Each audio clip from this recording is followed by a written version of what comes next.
episode 2 of the Traveleyes podcast. My name is Dan. And I'm Phil. And in today's episode we are discussing 2 of our upcoming holidays. We have an exciting trip to Indonesia and then a luxurious cruise down the mighty River Rhine. Yep. 2 of our favourite babies in the products department. One put together by my colleague Will, the Rhine River Cruise, and Indonesia by myself.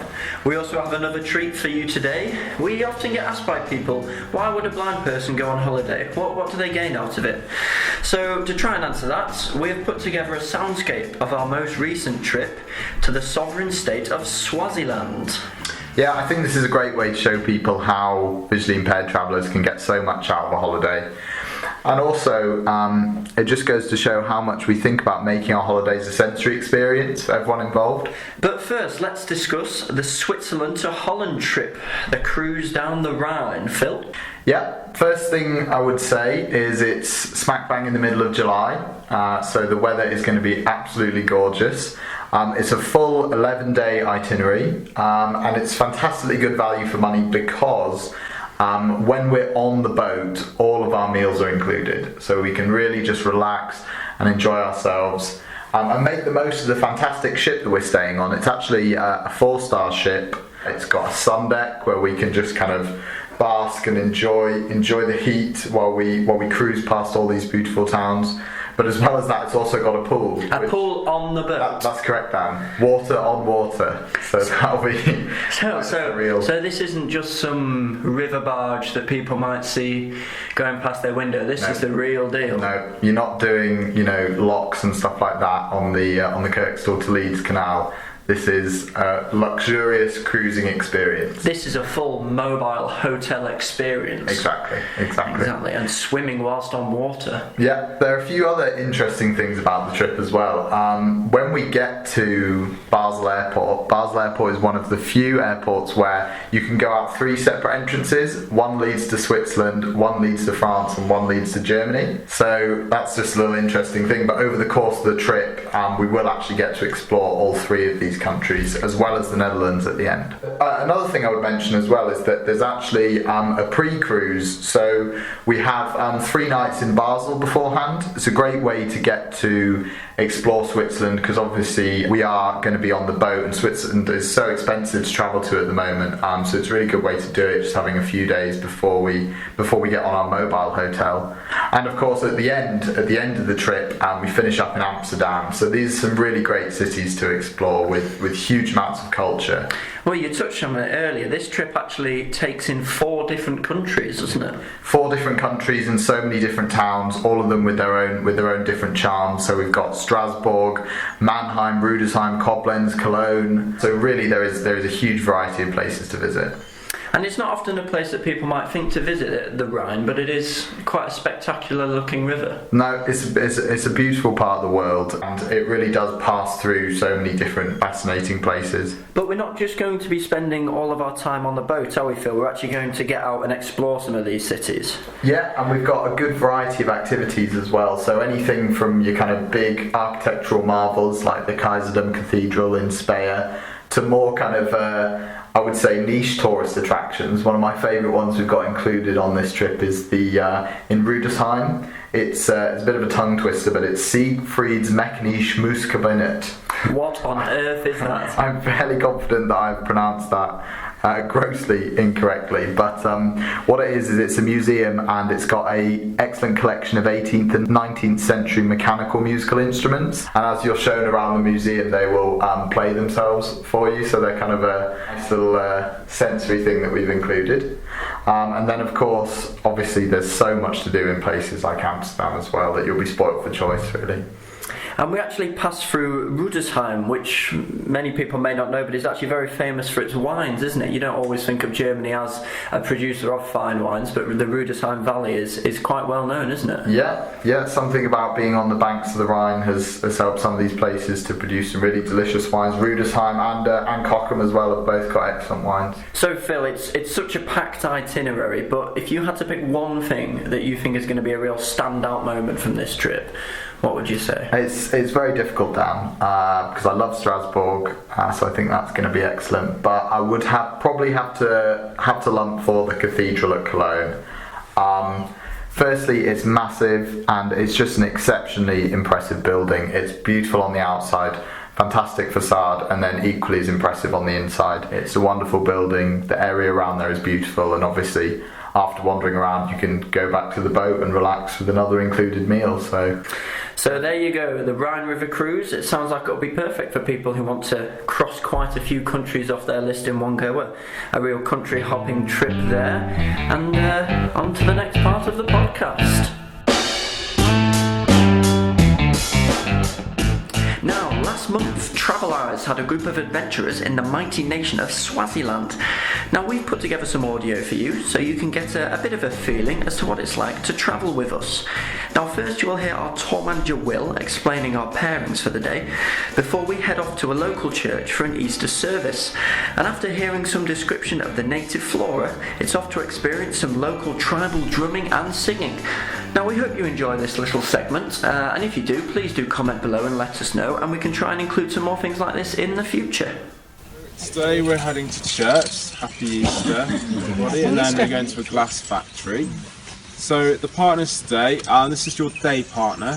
So this is the person who you'll guide throughout the day, and you'll also sit with them at meal times as well. And if we have any free time at any point, this is the person who you'd arrange what you'll do in that free time with. So once you're partnered up, we can get on the bus and go on our way. Many of us haven't been to Swaziland before, and to join in the celebration of Easter with you is a real privilege. Our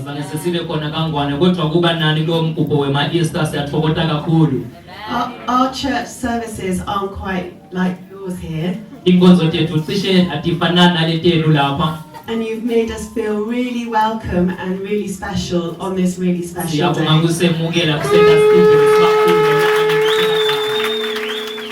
This hand here, you can feel up here, like that. So it's coming off in sort of like curls. So you've got really smooth. But I think that's the same as our trees. Yeah, it will be. Yeah. So it's really smooth. So they're very sort of like silvery. With shot through with sort of like crimson and rusty colours and pinks.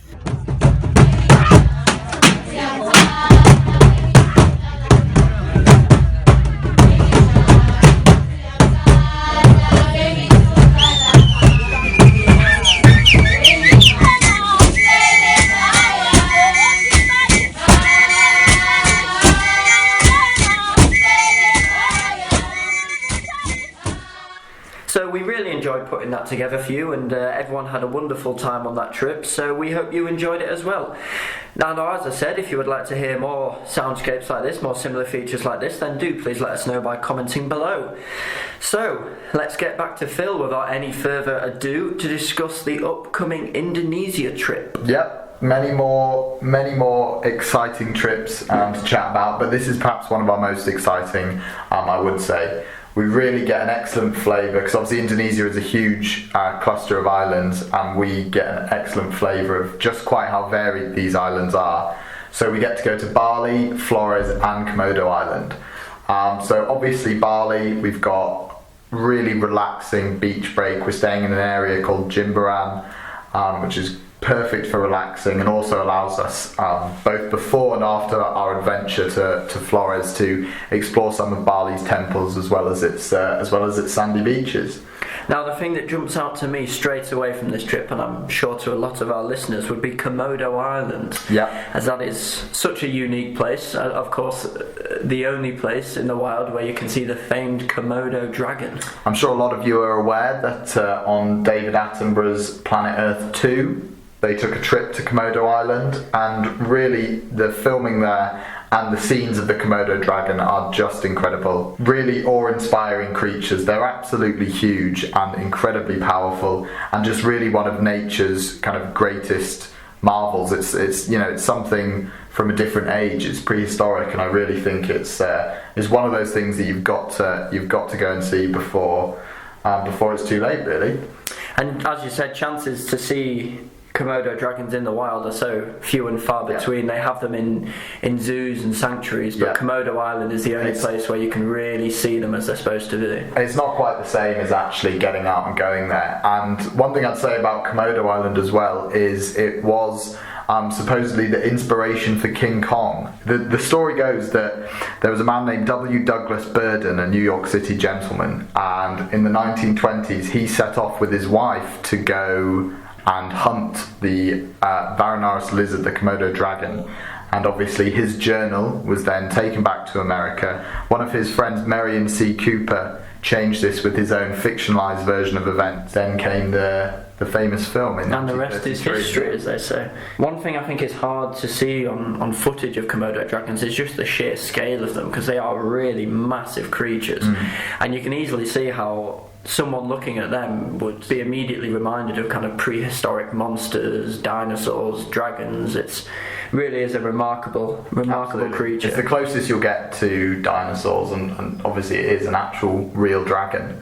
But I think that what is important to remember is this trip isn't just put on for the purpose of visiting Komodo. In fact, for me, that's not even really the highlight of the trip. We get to travel from east to west across the beautiful island of Flores. Now, obviously, Flores is pretty much untapped in terms of its tourism potential, so we're really getting there before this place takes off. But it is a really wonderful place. As soon as you get there, you're greeted by spectacular pieces of natural beauty and also incredibly welcoming people. So perhaps the first thing is the Kelimutu Volcano. Now, the Kelimutu Volcano has 3 separate volcanic mineral lakes, and they're all different colours. So you've got a green one, a kind of turquoise one, and also a black one. So that's something that you've really got to go and experience. But as you go across the island, we're going to visit local villages, meet local people, and see kind of performances. There's the famous khaki dance that they do, where 2 young men in sarongs will fight with wooden sticks. And just getting to get out there and talk to the people is going to be, I think, the main highlight of the trip. If we go to these places that haven't been visited by the tourism industry quite as much, you do tend to get a much purer sense of what the country is like, and you get to experience the real place, as it were.